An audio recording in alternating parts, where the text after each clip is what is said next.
ചെങ്കടലിൻ്റെ നടുവിൽ പാതയൊരുക്കിയവൻ നിന്റെ ജീവിതത്തിലും പുത്തൻ പാതകൾ ഒരുക്കും.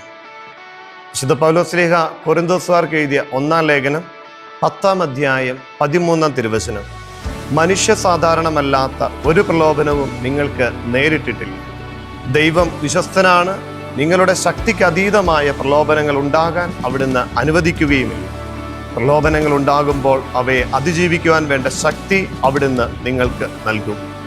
നീ കടന്നു പോകുന്ന ജീവിതാവസ്ഥയെ അറിയുന്ന ദൈവം നിന്റെ ജീവിതയാത്രയിൽ ഉണ്ടാകുന്ന പ്രലോഭനങ്ങളെ അതിജീവിക്കുവാൻ, കരുത്തോടെ ശക്തിയോടെ മുന്നേറുവാൻ നിന്റെ കൂടെ ഉണ്ടാകും. നമുക്കും ആ ദൈവത്തിന്റെ കരം പിടിച്ച് ഈ നോമ്പിൽ ശക്തിയാർജിക്കാം, കരുത്താർജിക്കാം. ഈശോ നമ്മളെ അനുഗ്രഹിക്കും. തന്റെ ചിറകിൻ നിഴലിൽ മറയ്ക്കും എന്നെ